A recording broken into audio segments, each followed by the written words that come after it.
Like the film that I didn't really think about competition wise. I remember rewriting that. I just did it in one sitting and I was just laughing at myself. Like competition was not there. It was really just about the purpose of that character. Why am I telling this story?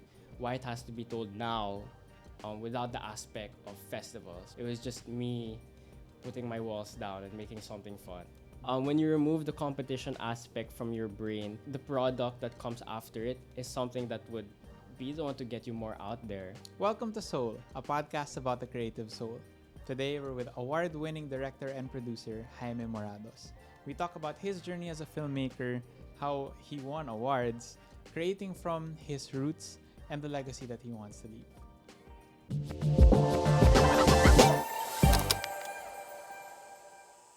So great to have you on the podcast.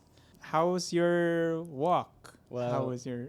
I came from Laguna. You walked all the way from Laguna? No. I took a bus. I just realized this because I saved the receipt. And grabs like around Metro Manila are like 300, 400. Oh, yeah, right? yeah. My bus ticket was like 66 pesos. Economies of scale, baby. Yeah, wala lang. I always do this, but it just hit me earlier. What sucks is that before the pandemic, those bus tickets were like 40 pesos. Oh, really? Yeah. Because like right now, I'm like back to my like regular programming of commuting like every day. It's just now hitting me that prices are up. In like the span of 3-4 years, Yeah. it's like Yeah, plus for 50 sure. plus percent. All right. Economics, man. Yeah. You're a filmmaker, though. Oh, right. Sorry. and I such a... totally No, forgot. And at such a young age, you're 21. Yeah. You just finished yet another shoot for a new film. Can you tell us about like what you're working on now? Yeah. So that film is called This Is How Her Home Was Built. I think 2 months ago, I flew to Thailand. I applied for this film grant by this company called Engage Media. And they were really just looking for filmmakers who could produce short films for them that are tied to like specific digital rights issues.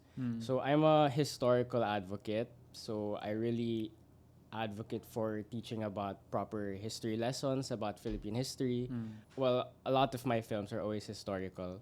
And so I realized that one of the best or like the most direct digital rights issue that I could tackle was fake news / disinformation. Because one of the things that had been affecting our history for the past decades is really fake news. Yeah. Like we've literally had in the past decade one whole history lesson totally forgotten or like rewritten because of Facebook posts, YouTube, TikTok, and all that stuff.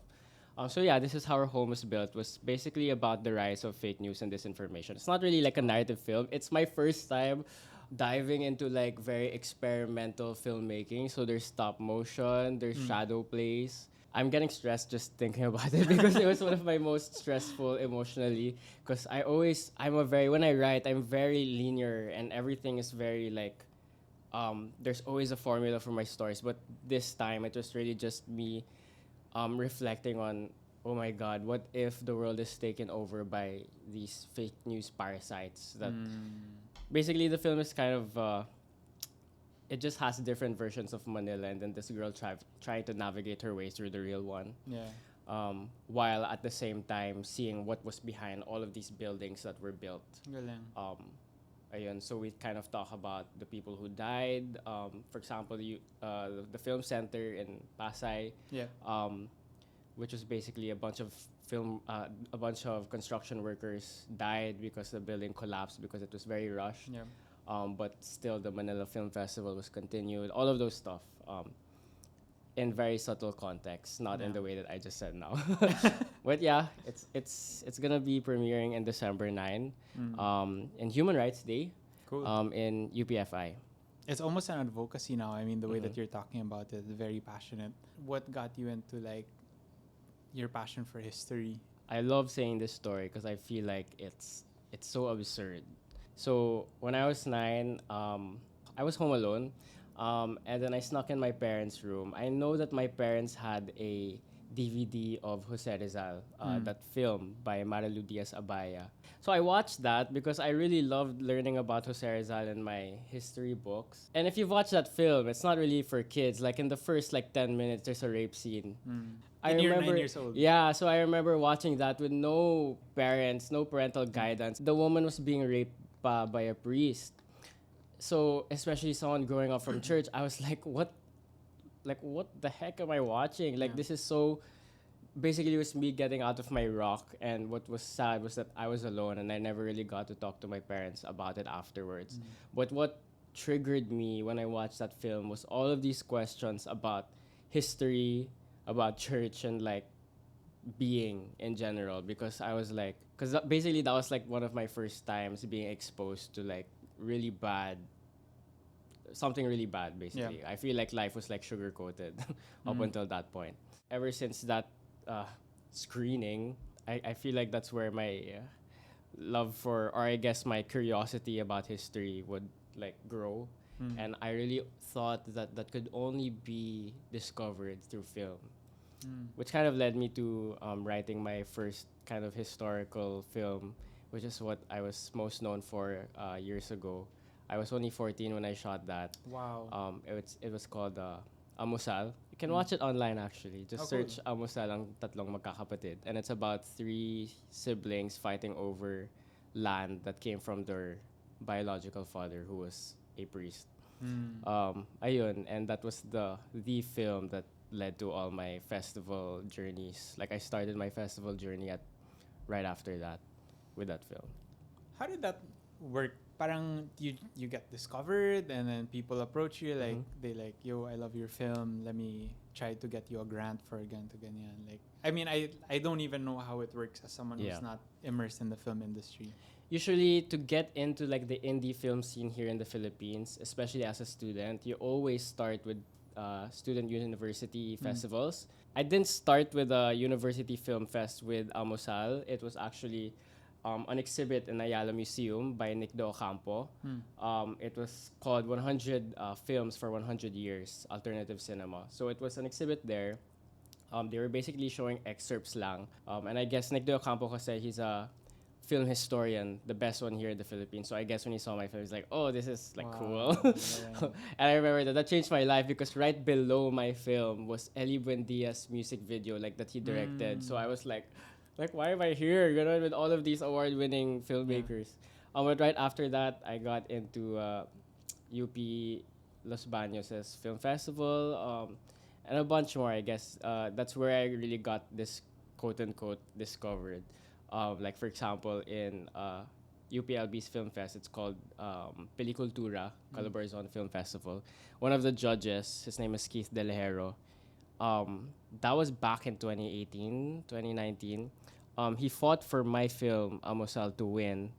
And then right now, years later, he's kind of like my peer in terms of the films I'm creating now. So he's the one who's helping me. He and his partner, Gail Osorio, are the ones helping me find like big funds talaga for all of my films. And all of my bigger projects now, they have been there holding my hand. So, you know, it really starts in those film fests. Ooh, there was also one, Cinema Pua. So it's the biggest, longest lasting film festival in the Philippines. One of the judges there, Rain Brizuela, he was the one who got me my first TV writing job. Oh, cool. Yeah, so I wrote for TV5 for a series called Puto, starring Herbert Bautista. So, ayun, I feel like joining University Film Fest, especially if you have such rich content, it can really get you places. Because the ones who are judging in those festivals are practitioners and they're the ones teaching the subject. So they really have a heart for students and trying to train them. Ayun, it's a crazy experience though. Yeah. Especially for someone young at my age. Because though I'm happy that I went through all of those, I kind of wish I had more like guidance. Like I kind of wish I had like a mentor to kind of keep me grounded. Not that I didn't have, I had a bunch, so I would keep jumping. Yeah. I guess that's also part of like the creative process because you keep on like changing, you know. But yeah, I feel like if you're gonna do that at such a young age, like you really need to be reminded about where you started and like basically your foundations, because it's a crazy industry.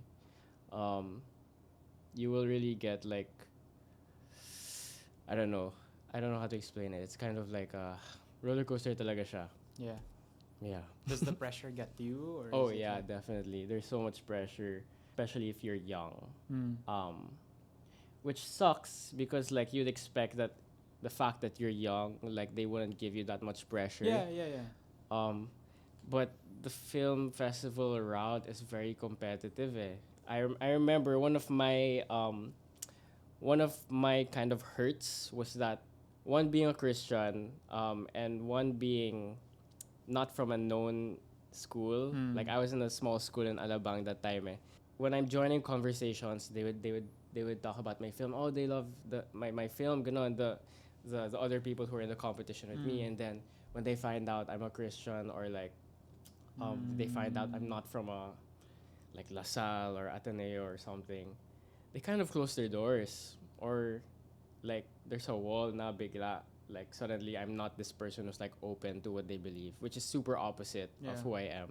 Though that's not my experience in general. It's just that I had I had experiences like those when I was young, so it kind of hung on me.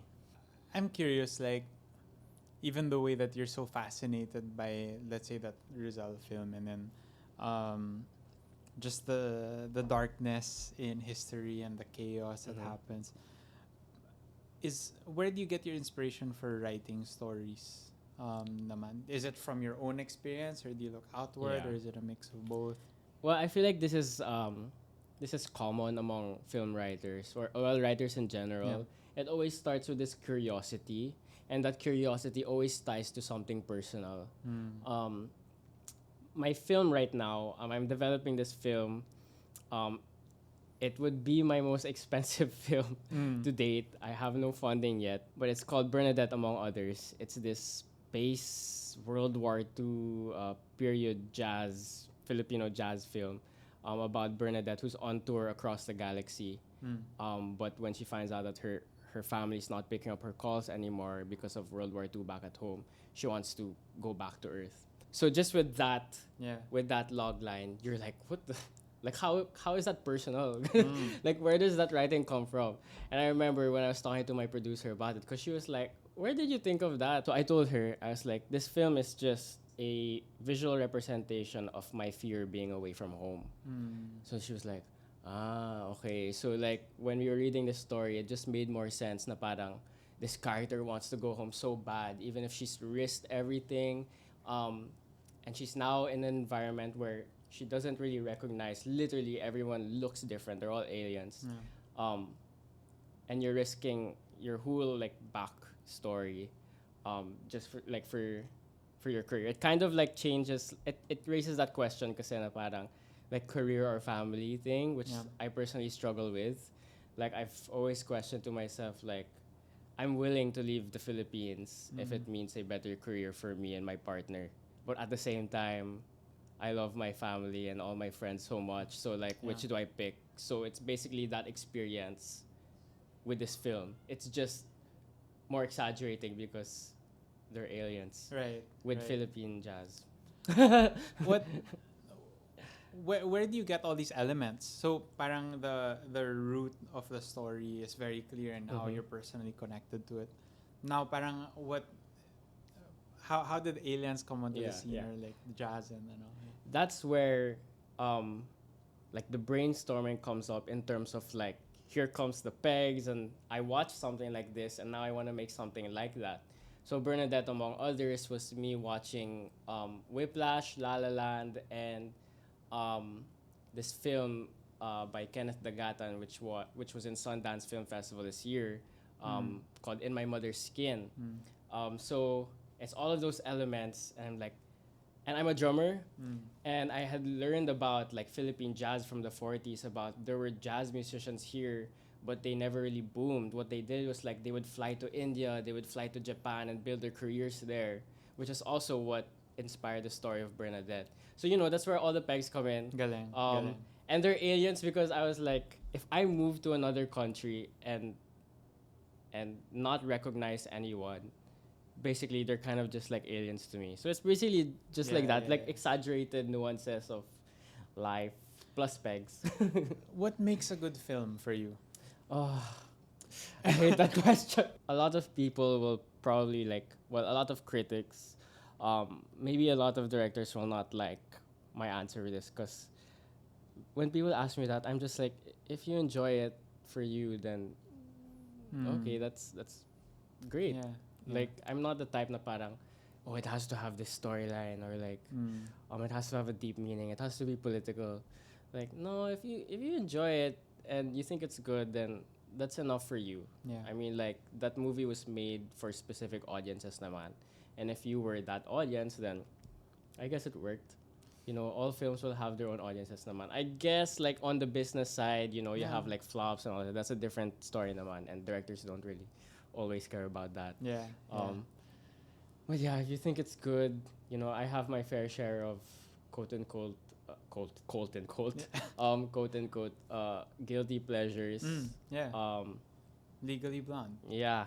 Oh, I love Legally Blonde. But I feel like that's not even like, I feel like Yeah, everyone that's loves that true, that's movie. true. Like I was literally just watching this last night. A lot of people don't like X-Men Dark Phoenix. Okay, yeah. I really enjoyed that. Like, I really liked that film. I up to this day, I understand that people don't like it, but I'm like, I watched the film recently just because I wanted to, and I don't think anyone else in the room enjoyed it. It's an old DreamWorks cartoon, Spirit, Stallion of the Cimarron. It's about a horse who, like, in the Wild West, and Yeah. I think it was a box office flop also. But, Yeah. you know, just this, or Ice Age 2. You know. okay. Yeah. Yeah. Hit me with another busted myth of what you thought the film industry, or maybe the creative process. Any busted myth about what you thought it would be, and then yun pala it's something else. Okay, yeah, this one has been like kind of like bothering me for a while. And it's this term called programming. Basically, you know, when there's a film fest, they quote unquote program films. Basically, like, you submit, they have a call for submissions. They program select ones as like finalists. Usually, especially if you're a student, you submit there. You think that they're gonna pick the best film there. Apparently not. Like, apparently, like, it's all about what they're trying to sell. It has to fit a certain theme. Sometimes they also think of, like, this is not bad, but like, they have to think about diversity, you know, and all that stuff. I met with one of my filmmaker friends. This film was in Berlinale, which is one of the A-list film festivals of the world. It's literally like probably ka-level nang, or maybe better than the Oscars. It was in Sundance. And that film didn't get in this this local film festival here. And when I talked to him, I was like, aren't you like bothered? Like, your film was literally like in the top 10 best Asian films this year, and you were not in that local film festival. Basically, his film hasn't been watched by Filipinos here, because it hasn't gotten the opportunity to get the Philippine premiere. And he was like, wala eh, programming. Ayun. And then when I checked the lineup of the films that got accepted, I know some of them, and you know, it's not, I don't want to like say that they're bad films, but like, if you would compare it to like his, it's a totally different level talaga. So parang I was like, ooh, you know, that's where the competition mindset that I had, like festivals and all that stuff, that's where it toned down. Like, I was like, it's not really like, if you don't get accepted, it's okay. It's always, you know, they all have their intentions. Yeah. Yeah, so that leads me into my next question, actually. Do you ever balance your own artistic expression and like personal message with having to cater to a broader audience? You know, so far I haven't, because my message and like my style Awesome. it's always like in line with like the broader audience, I guess. You know, this is funny because it's funny for me because I've experienced the exact opposite. Like the filmmakers that I mentioned earlier, like Gail Osorio and Keith De La Hero, they're very like art house cinema, as in they know the world cinema that they know is like really like top notch art, as in the ones you won't get. And that's like sometimes Keith De La Hero, his films are the ones like, what, like at the end of the film you're like, what does that mean? Ganon, but like it sells. So I remember I would write, or like when I presented them with Bernadette, or like my previous film with them, Ang Pagliligtas sa Dalagang Bukid, they were the ones like kind of giving suggestions of how to like not spoon feed the audience or like not give everything away. And I'm like, no, like I wrote it this way, parang I wanna give it, To and they're like, okay, communicate it. fine, Yeah, yeah. gonna. So, yeah, I guess it's the way I write and how I treat things. Not I'm going through the opposite Yeah. of that, and in some festivals, it has kind of like affected me. Like for example, my film, Ang Pagliligtas sa Dalagang Bukid. It premiered in Q Cinema last year, in select theaters in QC. And the audience reception was not that great. Like they were expecting like something very political, something that slower, I guess, more about the mundane of life. You know, that film kasi is very, it's very fantastical. It's very there's no dialogue kasi it's just pure music. It's a silent film, and then the music is very la la la. It's very orchestra. So I guess it's not something that they're used to watching. Ayun. So I remember I got this comment, and someone was like, "I'm surprised." Like, this was like one of the most awkward conversations I've had. That person was like, to my face, was like, "I'm surprised they chose your film for that grant." And I was like, "How come?" And then they were like, "It's very Hollywood." And then I was like, "Oh, okay." How did that make you feel? I understand where they're coming from, because even I have my own like negative sentiments about Hollywood structures, but I understand where they're coming from. It obviously hurts. Yeah. Sometimes, because I'm the type of person who's like, if it's your preference, it's okay. I remember my response was like, "Oh, sorry." Like, like what am I supposed to say? Yeah. Don't be sorry for it. We've got a team member behind this camera who she would always talk about how she loves the work that you guys got to do together, and she's really proud that she got to be a part of it. So yeah, thanks, Bella. Wanna do it again? when it comes to like reception of, kasi that's I mean actually you can interpret, but for the most part, a lot of creatives I talk to, it's a piece of their heart. It's a piece of their creative soul that they're giving to the world. How has either positive or negative reception transformed you? And maybe kind of tying this in na rin, artists evolve as they grow older. The younger you are, the greater the range and scale of evolution that happens to you as an artist. You've got artists who are in their 40s, 50s, 60s, and you know that that's their style. Yeah. And they're going to stick there. Of course, a lot of them push the boundaries as well, but not as much as like, teens, 20s, 30s na artists na one day they're here, the next day they're here, whether that's music or film or visual arts. Whether that's the way that other people have received your art, or even the way that you've been transformed by the process of making art. How do you think you've evolved as a filmmaker and an artist in general?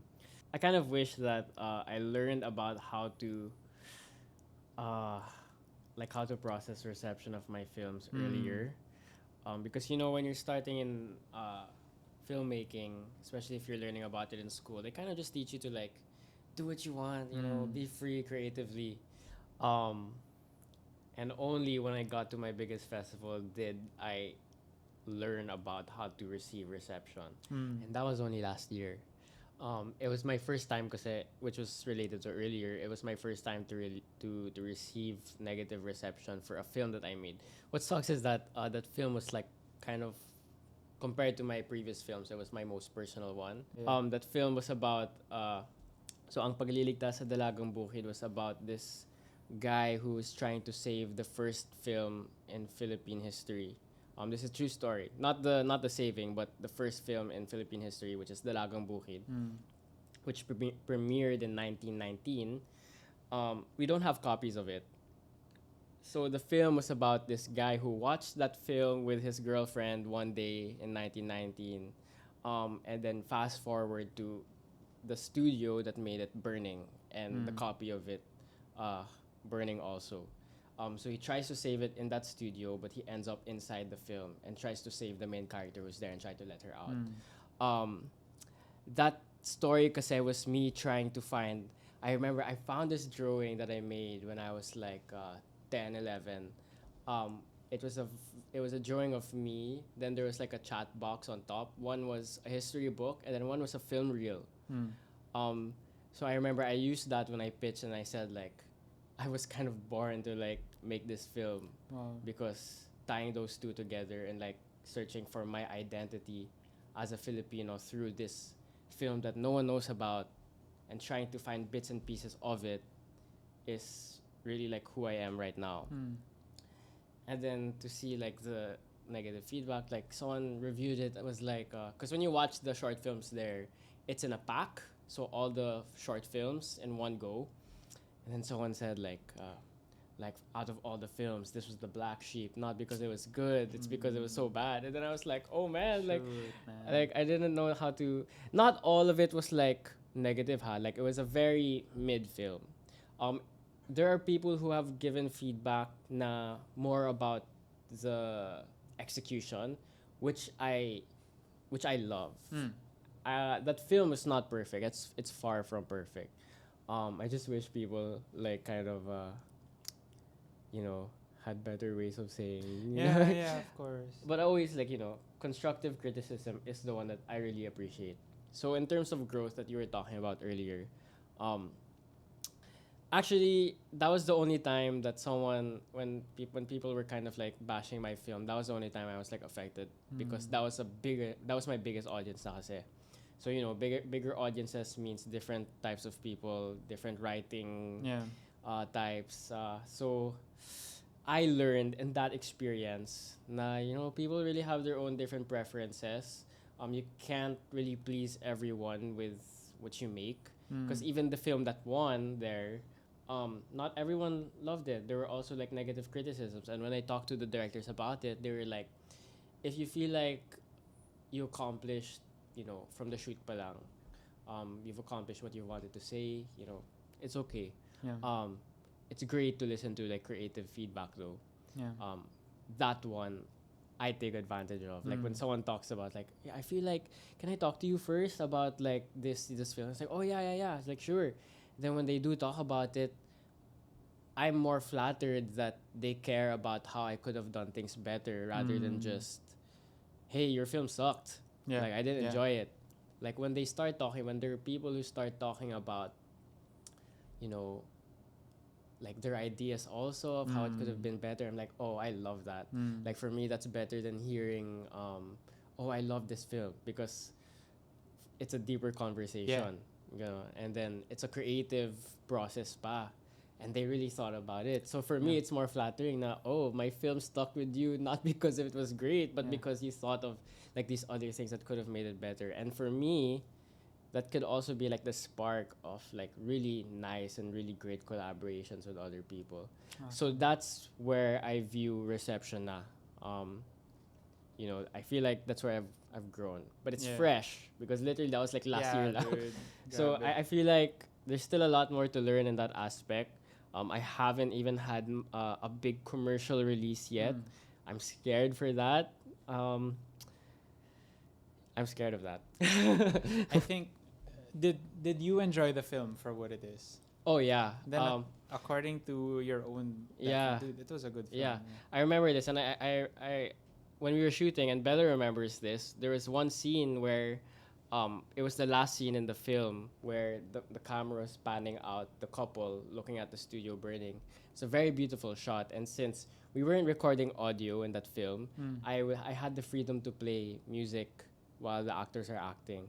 And when we were shooting that scene, I was playing the PEG soundtrack that I had for my score for that specific scene. And I remember that time because everyone was so quiet. We were all just watching the monitor with the music. It's like we were watching the film, and I cried. I teared up a bit because when I was looking at that shot, I was like, I can't believe I made this, because this film had been like in the works for years.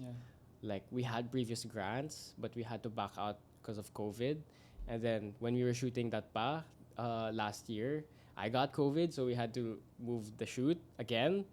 It went through so much. So like me seeing that last shot, I was like, I'm making it. I'm doing it. So that film meant a lot to me. Um, Literally, when I exported the film, before I got the reception, I was like, no matter what reception I get with this film, Yeah. it's gonna mean so much to me because it sparked so many great relationships Yeah. with collaborations. It sparked this new process in me. It made me love directing more because that was also my biggest crew. Um, that was also the biggest money I had for a film. So I was like, whoa, it's so expensive pala. Yeah. Ayun, and it was a totally different, but the process, I think, yeah, that process was unbelievable. Like, it was very life-changing. And so, yeah, even with the reception it got, it was, that is a marker in my life. Yeah. What piece of that are you taking into your next works? Um, I guess the collaborations and the heart. I feel like my leadership style in Dalagang Bukid um, was very different.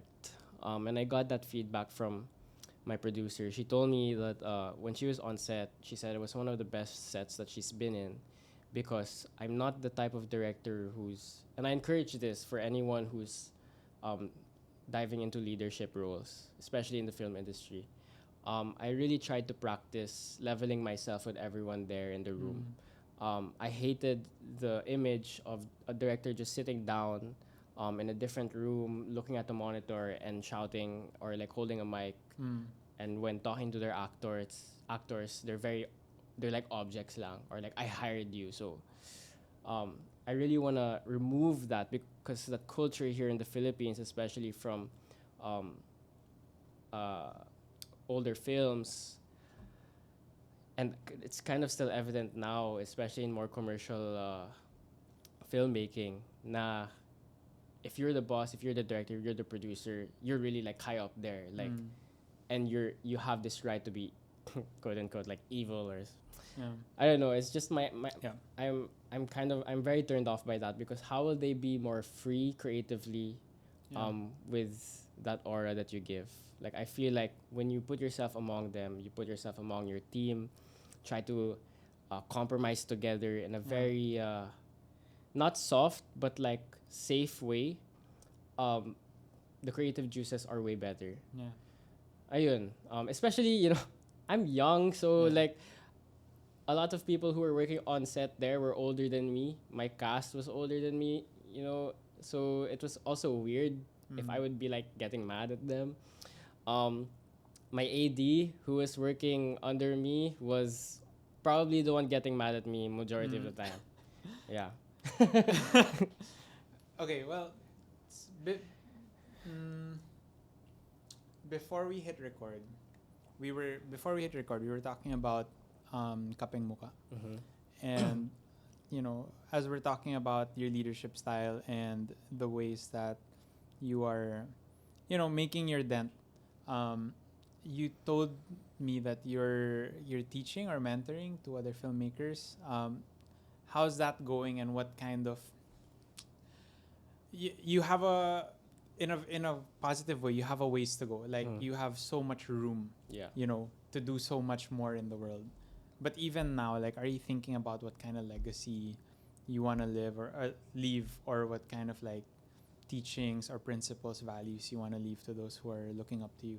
Yeah, thank you for that question. I feel like that's something that has been in my mind since the start of the year because working with these two filmmakers, JP Corton from our mock and Rain Gado from here, both of their films are very personal, and I was in their process of pitching it to funders, and in the process of kind of like quote unquote training them. I personally have went through a lot of pitching to film festivals, film festival grants specifically, and there's a personal filmmaking aspect and there's like the business aspect. Like, what is that film festival looking for? And I feel like with how I grew with them, also we were able to find like that middle ground of my heart for filmmaking, which you should fund. And just very briefly, just to give context on both of their films. So JP Corton's film is Nalumos Akong Papa sa Sabaw. So it's a film grant in Cine Kabataan. which is a category in Pista ng Pelikulang Filipino this September in select cinemas. So that film is about this young boy who's trying to find his dad in a bowl of soup because there in the Visayas region, a saying na lumos sa sabaw, which is your father drowned in soup, is apparently common. Like mothers would tell that to their kids to just sugarcoat that their dad left. So he takes it literally. And the film of Rain Gado, Time Before Kevin, is about this mad scientist in his 20s who wants to travel back in time to talk to his younger self to kind of comfort him about his sexuality. Ayun, so it's both of them tackle childhood stuff, childhood trauma. And I remember in the process of like thinking about how we're gonna quote unquote sell it, you know, you would have these talks like and I personally went through this with my producer Gail Osorio, and I incorporated it when I was teaching them. You would have these one-on-one talks, producer to director, and it's just chica. Just talk about, you know, your childhood or like how you started and all those stuff. And this is like the código. You take their answers without them knowing, and then you turn those to like answers for possible Q&A related to their film. So you know, it's a fun, but it's also a terrible process emotionally because you really have to go through like so much stuff in your past. So that's something that and so many other things are something that I'm trying to incorporate with new filmmakers, especially with Kapeng Mukha and Archipelago, which is this other collective that I'm part of. It's really just trying to find your personal voice in your film in a safe way. How to effectively show that in your story without ruining yourself and at the same time like selling your film. I feel like it's a 100% success rate so far. Love with it. Like with Archipelago. One of my she's one of my peer filmmakers. Her name is Estella. So she's the director of It's Raining Frogs Outside. So that short film was in Sundance Film Festival this year, and it won so many, like literally like hundreds of awards in the last 2 to 3 years. And I remember talking to her about that film. I wasn't part of Archipelago yet when she was making it, but she was saying like it's a crazy process thinking about, because the film is like her going back home in Zambales and facing all of her trauma during the pandemic, but she made it in a very experimental way. There's no linear story, but it's basically her fears and her nightmares visualized like in VFX type stuff. And she was like, she hated thinking about like the process of making and shooting the film. But you know, I guess when you have someone there holding your hand, a really good producer, the process becomes way better. I guess that's what I'm trying to teach them also. Na, great directors, maybe not all, but great directors, I encourage to have a really good producer with you. Not the producer who's like always just logistics, but a producer who's there to kind of tame you. Because directors are crazy. Sometimes they don't have proper thoughts or like clear thoughts because of the stuff that they have in there. All of their ideas are floating across the room, and sometimes they have this clear thing that they want to say, but they want to say it in so many different ways. The producer is there to kind of make that direction clearer to you in terms of the process, with logistics, in terms of business, in terms of, you know, editing stories. Yeah, I guess that's what I'm trying to incorporate there. This is like a course. I'm learning so much. Grabe. It's been such an amazing conversation with you. Thank you for the time and for your stories. I do have one last question. Whether that's for aspiring filmmakers or just artists and creatives in general who have a dream. Parang if you have a parting word of advice or even something that they can do practically. Because, you know, I'm one of those people who have a vision and then like I just don't do anything to really get it started. Yeah. Would you have a word of advice for people like that? Yeah. Um, what I'm gonna say has been something that I've been discussing with so many filmmakers, and we all have different opinions about it. I personally believe that if you're starting out, remove the competition aspect. Like, don't be like, I want to make a film for Cinemalaya. I want to make a film for Q Cinema. I want to make a film because I need this amount of money. Because that really hinders a lot of like creative processes. And for me, it never worked out so well.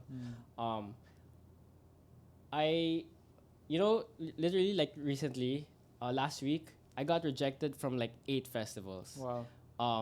But I'm still here. Like, it's not something that hurts me so much. When you remove the competition aspect from your brain, sometimes you can even the product that comes after it is something that would be the one to get you more out there. For me, that worked mostly with my film before Dalagang Bukid, which was Agahil the Dreamer. Very short story. So I got I I backed out from this festival because of COVID, like I mentioned earlier, and that hurt me so much. Also financially, it hurt me so much that I applied for this other festival grant right after, but I was like, I just wanna go back to my roots and make something fun with my friends about this story that I had shelved 2 years ago. So it's basically just us having fun. The grant was 45,000, and we didn't pay for anything. We just split it amongst each other. I love it. Like, we just shot in my house. Yeah. We were only 2 people on set. We played with miniature sets. It was so fun. Making the music was so fun, and that is the film that I'm most known for now. Wow. Like, it was in CNN Best Filipino Films in 2022. Wow. And that's the film that I'm trying to develop right now into a movie. So it's like the film that I didn't really think about competition wise. Now, I remember rewriting that. I just did it in one sitting, and I was just laughing at myself, like writing all that whole thing, like the whole concept and all that stuff, because competition was not there. It was really just about the purpose of that character. Why am I telling this story? Why it has to be told now, without the aspect of festivals, without the aspect of selling it to people. It was just me putting my walls down and making something fun with friends. Yeah. So competition aspect, like, don't think of it first. Yeah. I guess. Yeah. This has been so amazing. Where can people find you online? IGFB, I'm on Instagram, obviously, Jaime Morados. You can also check some of my films in this regional YouTube channel called Exit. It's this YouTube channel run by people from the region, so Bohol and Cebu, showing a lot of very great, stupid, experimental films that are not from Manila. So it's a great place to check out, stories with different languages, I guess, that are here in the Philippines. You can also find me on LinkedIn so that you can hire me. Yeah. Thanks for the time, Jaime. I am so enriched, and I'm taking that inspiration with me in the future as well. Right. Yeah, man. Thank you. See you guys next time.